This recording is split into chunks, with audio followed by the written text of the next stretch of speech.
ఇంతవరకు నా channel subscribe చేయనట్లయితే రెడ్ కలర్ లో ఉన్నటువంటి సబ్స్క్రైబ్ బటన్ నొక్కండి. అలాగే ఆ పక్కనే ఉన్నటువంటి బెల్ ఐకాన్ ని క్లిక్ చేయండి. Hello viewers, welcome to talk with KK programme. ఎంతో మంది అనుభవజ్ఞుల్ని ఈ కార్యక్రమం ద్వారా మీకు పరిచయం చేస్తున్నాను. ఈ రోజు మన షోలో వ్యవసాయ కుటుంబం నుంచి ఎంతో కష్టపడి సిఏగా మారినటువంటి వ్యక్తి జానీమియా గారు ఈరోజు మన షోలో ఉన్నారు. సో మనం ముందుగా జానీమియా గారికి వెల్కమ్ చేద్దాము. వెల్కమ్ జానీమియా గారు, నమస్కారం అండి. నమస్తే అండి. ముందుగా జానీమియా గారు, మీరు అసలు సిఏ చేయాలని మీకు ఎందుకు అనిపించింది? నాకు వచ్చి కొంచెం మ్యాథమెటిక్స్ లో నేను కొంచెం వీక్ అండి యాక్చువల్ గా. అయితే నేను ఇంటర్మీడియట్ లో సిఈసి అంటే కామర్స్ తీసుకున్నాను స్ట్రీమ్. సిఈసిలో జాయిన్ అయ్యాను. అప్పుడు సిఈసిలో ఇంటర్ చేరినప్పుడు నాకు అసలు సిఏ గురించి అవగాహన లేదండి. ఆ రోజుల్లో ఏంటంటే ఇంత అవేర్నెస్ ఉండేది కాదు. అందులో విలేజ్ బ్యాక్గ్రౌండ్ లో అప్పుడు ఇంత ఈ మొబైల్ కానీ ఇవన్నీ అప్పుడు అవైలబుల్ లేవు కాబట్టి కమ్యూనికేషన్ కూడా చాలా తక్కువ ఉండేది. సో అలా ఆ టైంలో అసలు సిఏ గురించి తెలియదండి. సిఏ నాకు ఎప్పుడు తెలిసిందంటే ఇంటర్మీడియట్ సెకండ్ ఇయర్ ఎగ్జామ్స్ రాసిన తర్వాత నేను ఊరికి వెళ్తే మా ఊళ్ళో మా సీనియర్ ఒక అతను ఉన్నాడు. తను బీకామ్ చదివాడు. తను బీకామ్ ఫైనల్ ఇయర్ అయిపోయింది ఆ సంవత్సరం తనది. So both are waiting for the result. So summer లో వాళ్ళు ఇంటికి వెళ్ళినప్పుడు నాకు ఈనాడు ప్రతిభ పేపర్ కట్టింగ్ ఒకటి చూపించి అందులో కామర్స్ బ్యాక్గ్రౌండ్ ఎవరైతే ఉన్నారో కామర్స్ వాళ్ళకి ఒక మంచి కోర్సులు ఉన్నాయి మన ఇండియాలో. అవి కనుక చదివితే మనకి జాబ్ ఆపర్చునిటీస్ కానీ లైఫ్ లో సెటిల్ అయ్యేది కానీ చాలా బాగుంటుంది అని చెప్తే అప్పుడు ఆ పేపర్ చూసినప్పుడు అందులో నాకు 3 కోర్సులు కనిపించాయి. ఒకటి వచ్చి చార్టర్డ్ అకౌంటెన్సీ కోర్సు, ఇంకోటి కాస్ట్ అకౌంటెన్సీ, థర్డ్ వచ్చి కంపెనీ సెక్రటరీ. సో ఈ 3 కోర్సులలో ఏదో ఒకటి చేయాలని అప్పుడు అనిపించింది. అయితే సిఏ నేను ఎందుకు ఎంచుకున్నానంటే ఫస్ట్ నేను ఐసీడబ్ల్యూఏ చేయాలనుకున్న తర్వాత డిగ్రీ ఫైనల్ ఇయర్ లో మేము ఎగ్జామ్స్ రాసి రిజల్ట్స్ కోసం వెయిట్ చేస్తున్న టైంలో మా క్లాస్మేట్ వాళ్ళ సిస్టర్ మ్యారేజ్ ఉంటే విజయవాడ వెళ్తే అక్కడ ఇంకొక క్లాస్మేట్ వాళ్ళ బ్రదర్ సిఏలో చేరి కోచింగ్ తీసుకుంటున్నారు విజయవాడలో. సో మనం ఆ ఖాళీ టైం ఉంది అని వాళ్ళ బ్రదర్ ని కలవడానికని వాళ్ళ రూమ్కి వెళ్ళినప్పుడు తను అడిగారు, ఏం చేయాలనుకుంటున్నారు, ఇప్పుడు మీది డిగ్రీ అయిపోయింది కదా, ఆ తర్వాత ఏం చేయాలి అనుకుంటున్నారు అన్నప్పుడు నేను ఐసీడబ్ల్యూఏ చేయాలనుకుంటున్నానని చెప్పాను. అప్పుడు తను నాకు ఐసీడబ్ల్యూఏ కంటే సిఏ చేస్తే ఆపర్చునిటీస్ ఎక్కువ ఉంటాయి, తర్వాత సిఏ చేసిన వాళ్ళు ఒకవేళ జాబ్ చేయాలనుకుంటే జాబ్ చేసుకోవచ్చు, లేదంటే ఓన్ ప్రాక్టీస్ కూడా పెట్టుకోవచ్చు, ప్లస్ జాబ్ ఆపర్చునిటీస్ ఐసీడబ్ల్యూఏ వాళ్ళతో కంపేర్ చేసుకుంటే సిఏ వాళ్ళకి ఎక్కువ ఉంటాయి అన్నప్పుడు అప్పుడు నా డెసిషన్ మార్చుకొని ఓకే ఐసీడబ్ల్యూఏ బదులు ఓకే సిఏ చేద్దామని డిసైడ్ అయిపోయి అలా నేను సిఏ ఎంట్రీ అయిందండి. ఓకే గారు, మీరు సిఏ ఎప్పుడు పాస్ అయ్యారు? నేను వచ్చి 2006 మేలో పాస్ అయ్యాను సార్. యాక్చువల్గా సిఏకి 2 times ఎగ్జామ్స్ ఉంటాయి ఎవ్రీ ఇయర్.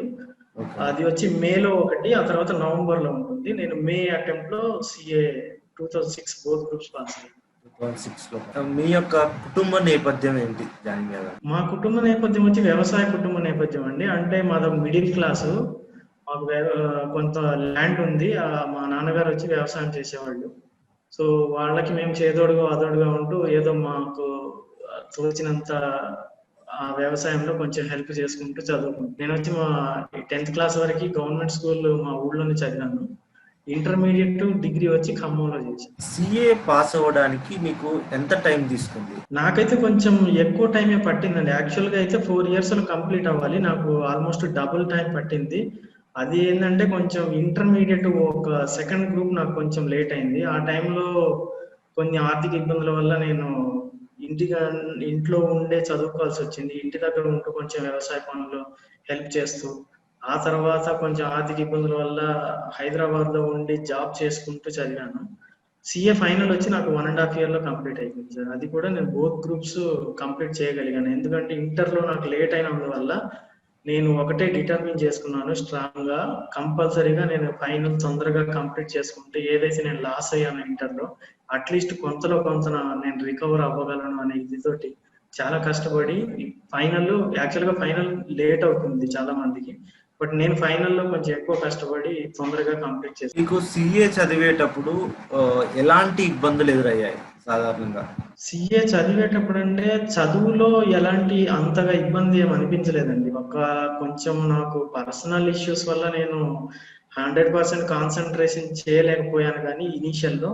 బట్ అదర్వైజ్ అంత ఇబ్బంది అనిపించలేదు. ఎందుకంటే నేను ఇంటర్మీడియట్ లోనే డిసైడ్ అయ్యాను కాబట్టి ఏదో ఒక కోర్సు, ప్రొఫెషనల్ కోర్స్ చేయాలని. డిగ్రీలో నేను ఇంగ్లీష్ మీడియం తీసుకోవడం వల్ల కొంతలో కొంత హెల్ప్ అయింది నాకు. ఆ జార్గన్స్ అంటే అకౌంటింగ్ జార్గన్స్ కానీ, లా జార్గన్స్, కొన్ని వర్డింగ్స్ అవన్నీ నాకు కొంచెం అలవాటు అవ్వడం వల్ల సిఏ కోర్స్ అనేది ఇంగ్లీష్ మీడియంలోనే ఉంటుంది కాబట్టి ఇనీషియల్ గా కొంచెం ఇబ్బంది అనిపించినా ఆ తర్వాత అది నేను అధిగమించగలిగాను. పెద్దగా ఇబ్బంది అనిపించలేదు. జనరల్ గా జానిమియా గారు, సిఏ చేయడానికి సమాజంలో ఎలా ఉందంటే చాలా ఎక్కువ మొత్తంలో డబ్బులు ఖర్చు అవుతాయి. చాలా ఎక్కువ మొత్తంలో డబ్బులు పెడితేనే సిఏ పాస్ అవ్వగలుగుతారు అని చెప్పేసి దాని గురించి మీ అభిప్రాయం ఏంటి? One of the premier courses available in India as well as in the world also. So అలాంటి కోర్సుకి మనం వేరే కోర్సెస్ తో కంపేర్ చేసుకున్నప్పుడు ఖర్చు పరంగా చాలా తక్కువ అని చెప్పుకోవచ్చు సార్. ఎందుకంటే మనకి సిఏ ఇన్స్టిట్యూట్, ఐసిఐ ఏదైతే ఉంటుందో, మీరు ఇంటర్మీడియట్ నుంచి ఎవరైతే జాయిన్ అవుతారో ఫౌండేషన్ కోర్స్ నుంచి ఫైనల్ కోర్స్ వరకు 3 స్టేజెస్ ఉంటాయి. ఆ 3 స్టేజెస్ లో రిజిస్ట్రేషన్ కానివ్వండి, ఫీజు కానివ్వండి, అన్ని కలిపి ఎగ్జామ్ ఫీజెస్ ఇంక్లూడింగ్ ₹1,00,000 లోపే అవుతుంది సార్ అప్రాక్సిమేట్ గా.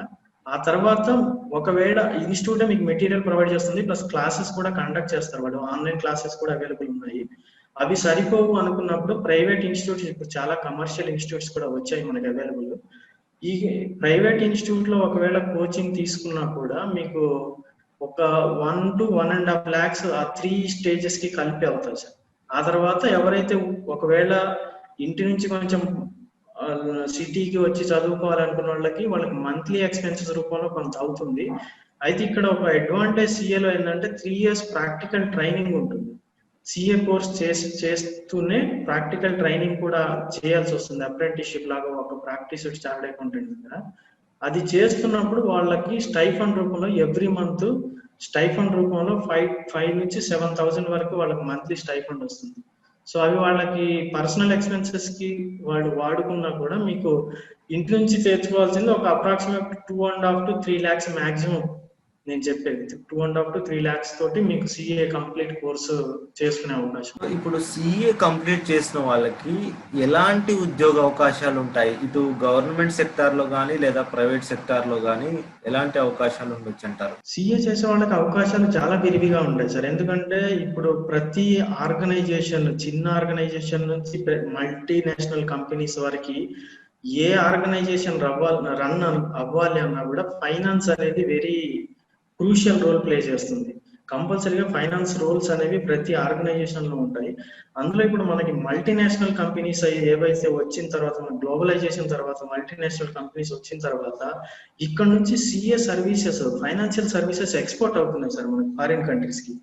దానివల్ల అవకాశాలు అనేవి చాలా ఇంప్రూవ్ అయ్యాయి. తర్వాత గవర్నమెంట్ సెక్టర్ లో కూడా ఫైనాన్స్ డిపార్ట్మెంట్స్ ఉంటాయి కాబట్టి అక్కడ కూడా మనకు అవకాశాలు ఉన్నాయి.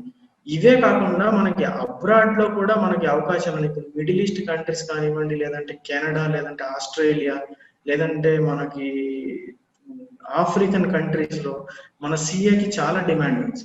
సో ఎవరైతే ఫారిన్ వెళ్ళాలి అనుకుంటారో వాళ్ళకు కూడా ఆపర్చునిటీస్ ఉంటాయి. అంటే ఇప్పుడు ఈ సిఏ కి సంబంధించి కొత్తగా ఈ సిఏ కోర్స్ లో జాయిన్ అవ్వాలి అనుకునే వాళ్ళకు మీరు ఇచ్చేటటువంటి సలహా ఏంటి?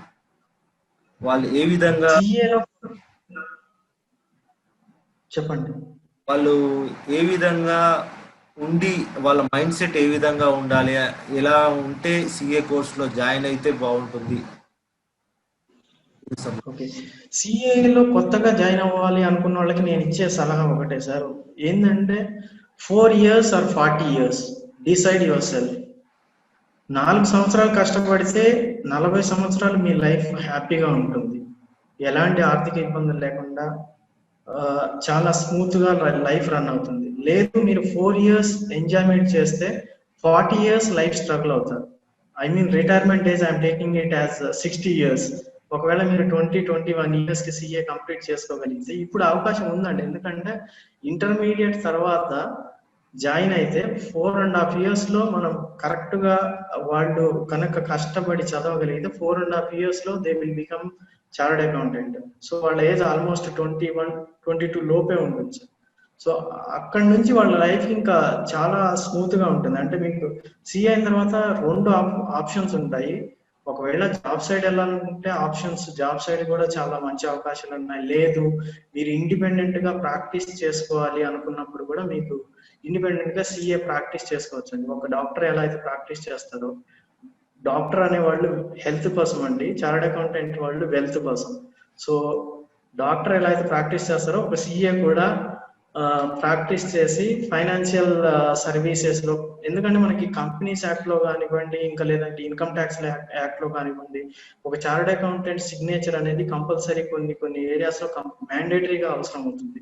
కంపెనీస్ కి ఫైనాన్షియల్ స్టేట్మెంట్స్ ఇయర్ ఎండ్ లో ప్రిపేర్ చేసినప్పుడు కంపల్సరీగా ఒక సిఏ సర్టిఫై చేయాల్సి వస్తుంది. అలాగే ఇన్కమ్ ట్యాక్స్ లో ట్యాక్స్ ఆడిట్ ఉంది.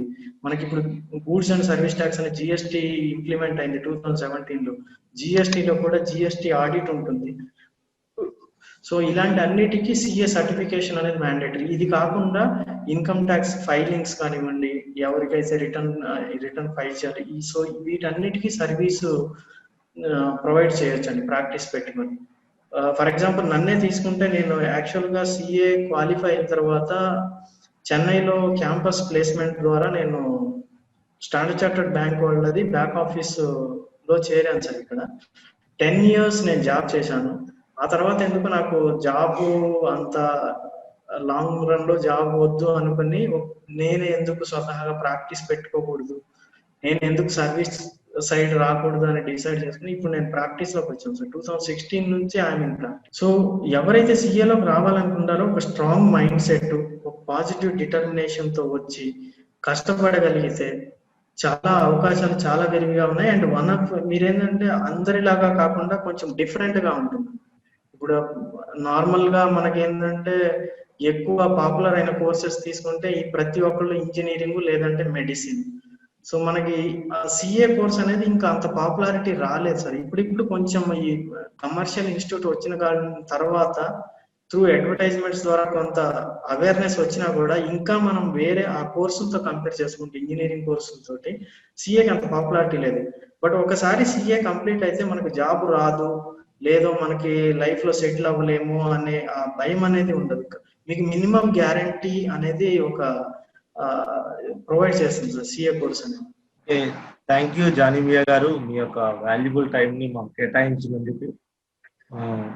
Thank you so much for you as well, because మీ ద్వారా అట్లీస్ట్ కొంతమంది కన్నా సిఏ గురించి కొంతమంది కన్నా తెలిసి వాళ్ళు సిఏలో జాయిన్ అయ్యి వాళ్ళ ఫ్యామిలీస్ కి ఒక రోల్ మోడల్ గా వాళ్ళ నెక్స్ట్ జనరేషన్, సపోజ్ ఇప్పుడు విలేజెస్ లో తీసుకుంటే కంపల్సరీగా వాళ్ళు సిఏ చేసి నెక్స్ట్ జనరేషన్ కి అట్లీస్ట్ వాళ్ళు ఒక రోల్ మోడల్ గా ఉంటారండి. మీ ద్వారా నాకు ఈ అవకాశం ఇచ్చినందుకు, నా ద్వారా కొంతమంది కన్నా తెలిసినందుకు చాలా హ్యాపీగా ఉందండి. Thank you so much. Thank you.